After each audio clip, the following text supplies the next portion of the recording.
So this is one of the problems of the day we did, and this is a good one because it gets at well, you hadn't learned about aromaticity yet at this point, but you had to learn about resonance and hybridization states and how that affects where things are at.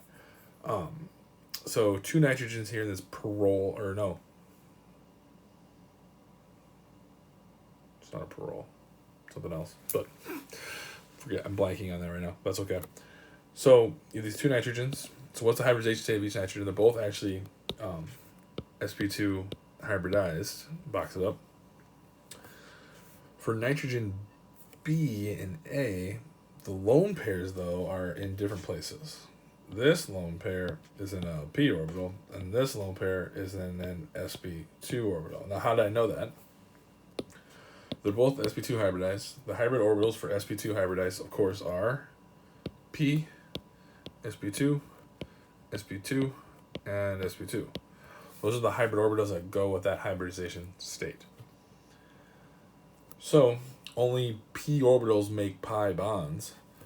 So if this nitrogen A has a pi bond, that p orbital must be used for that. So that means this lone pair is in an sp2 orbital. And these other two are being used to make sigma bonds between the carbon and the nitrogen.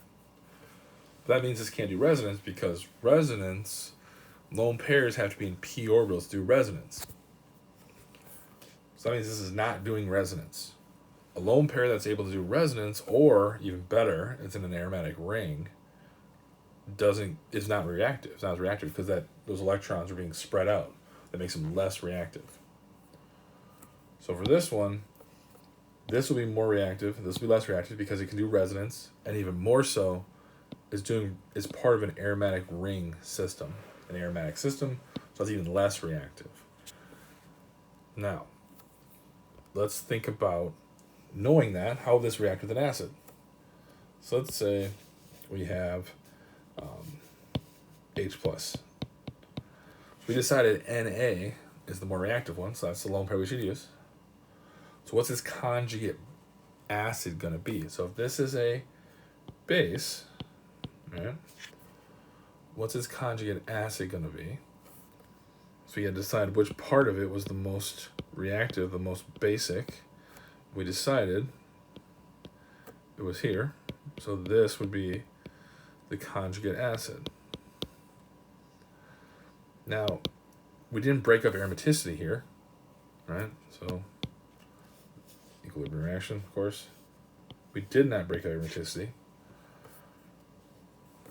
But now this wouldn't be a very good base, right? Bases are electron rich, just has a plus charge. And this lone pair won't be that reactive, this lone pair, because it's in a p orbital. And that p orbital is part of an aromatic ring system. So like think about hybridization state and how that affects reactivity, but also knowing how to draw conjugate acids, conjugate bases. Right? Acids are electron deficient, bases are electron rich.